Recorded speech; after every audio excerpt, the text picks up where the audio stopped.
Hello student, स्वागत है आप सभी का हमारे यूट्यूब चैनल मैथ सर्किल की एक और नई वीडियो में। आज का हमारा टॉपिक है कक्षा 10वीं का चैप्टर 2 बहुपद एक्सरसाइज 2.2। आज हम एक्सरसाइज 2.2 के प्रश्न को हल करके देखेंगे। जैसा आप स्क्रीन पे देख पा रहे हैं, हमने पहला प्रश्न लिया है प्रश्नावली 2.1। प्रश्न क्रमांक 1, निम्न द्विघात व्यंजकों के शून्य ज्ञात कीजिए और शून्यकों तथा गुणांकों के बीच के संबंध की जांच कीजिए। इसके अंतर्गत हमने दो प्रश्न ऐसे लिए हैं जो अलग अलग तरह से हमें हल करने हैं। तो पहला है x का वर्ग ऋण 2x ऋण 8 और दूसरा है t का वर्ग ऋण 15। सबसे पहले हम पहला ही प्रश्न लेंगे। पहला प्रश्न है x का वर्ग ऋण 2x ऋण 8।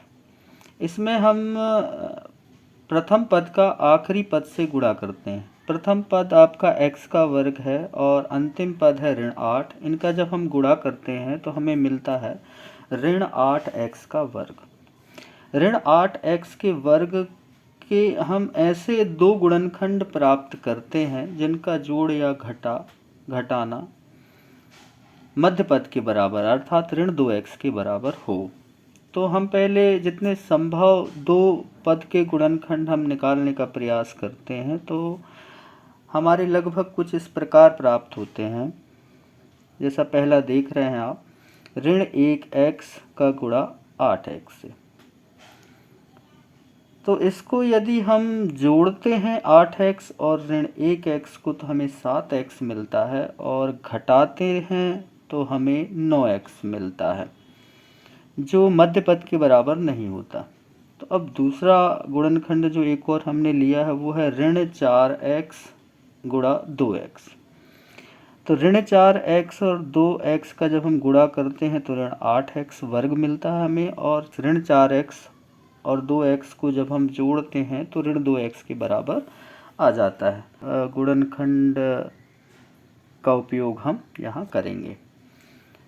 इसका उपयोग करने पर हमें समीकरण कुछ इस प्रकार मिलेगा, x का वर्ग ऋण 4x धन 2x ऋण 8। फिर हम इन्हें दो दो की जोड़ी में अलग अलग कर लेते हैं। तो पहले दो पद को एक अलग जोड़ी में रख लेते हैं और दूसरे दो पद को एक अलग जोड़ी में हम रख लेते हैं। फिर प्रत्येक जोड़ी से जो भी संभव संख्या कॉमन हो उसे हम निकालते हैं, कॉमन उभयनिष्ठ निकालते हैं। तो हम पहले गुणनखंड में ये देख रहे हैं कि x का वर्ग है तो x इसमें भी है और x 4x में भी है, तो x हम निकाल लेते हैं। तो यहाँ अंदर ब्रैकेट के अंदर बच जाता है x ऋण 4। ठीक इसी प्रकार जो दूसरे दो पद हैं जिनकी जोड़ी हमने बनाई थी उनमें से हम देखते हैं तो x दोनों के पास नहीं है, अतः x नहीं निकलेगा। दो पहले वाले पद में 2 है और 8 के अंतर्निहित भी 2 है, क्योंकि 8 को हम 4 गुणा 2 लिख पाते हैं। तो 2 को हम कॉमन निकाल लेते हैं तो अंदर बच जाता है x।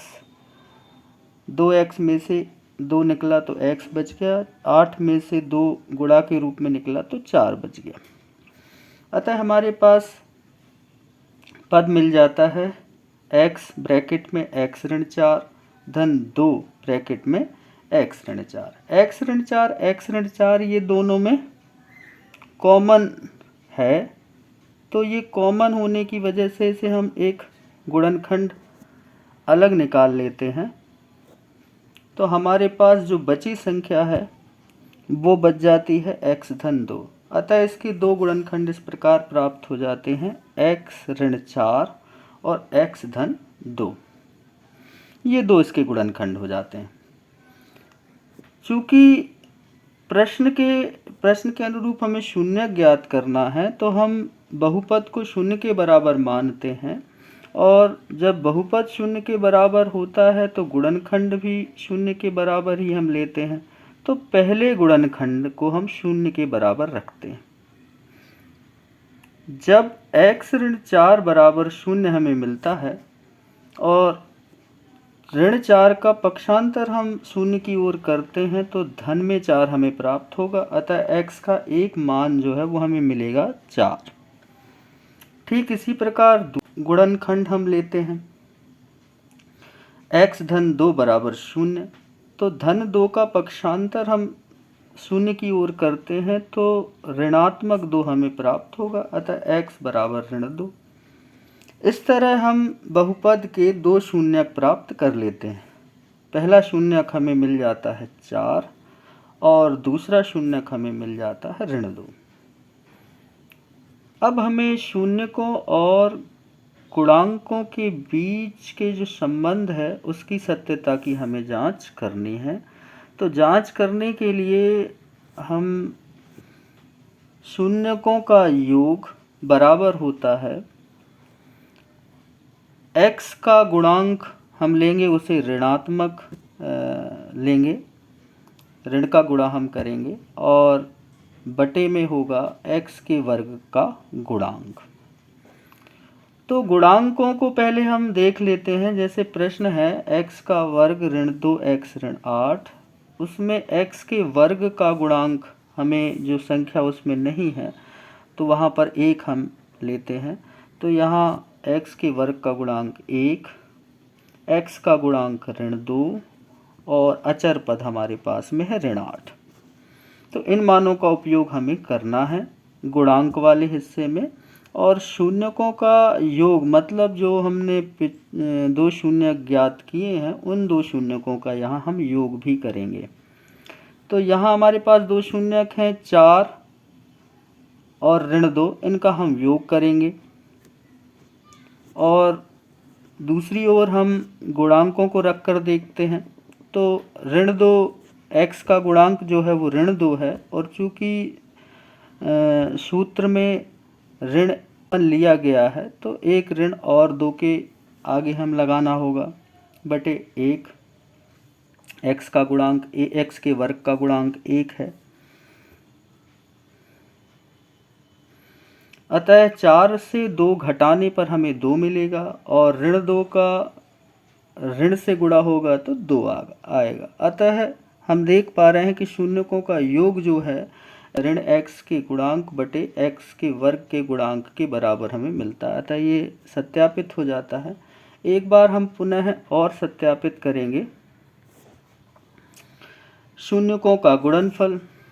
तो इसका फार्मूला होता है अचर पद बटे x के वर्ग का गुणांक।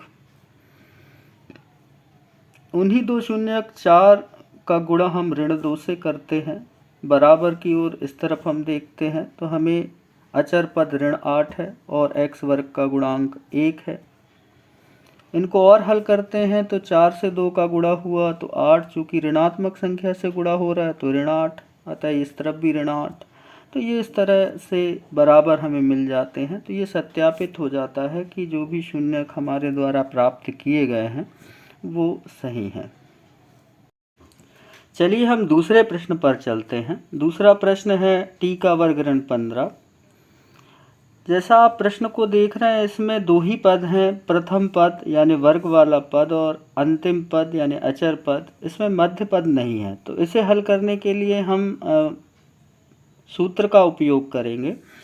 सूत्र का प्रयोग करने के लिए हम दोनों पदों को वर्ग के रूप में बनाएंगे।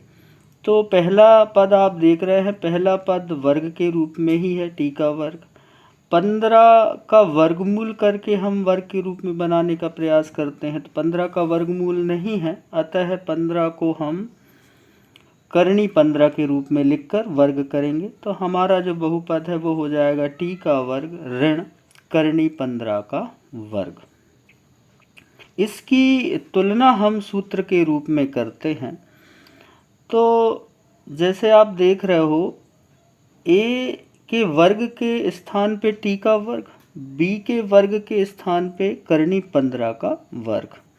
तो सूत्र में यदि a का वर्ग ऋण b का वर्ग हमें हो तो इसके 2 गुणनखंड हमें सीधे प्राप्त हो जाते हैं, एक धन के रूप का और एक ऋण के रूप का, अर्थात a धन b और a ऋण b। तो इस सूत्र का उपयोग हम करते हैं तो a के स्थान पे t और b के स्थान पे करणी 15 को रखते हैं।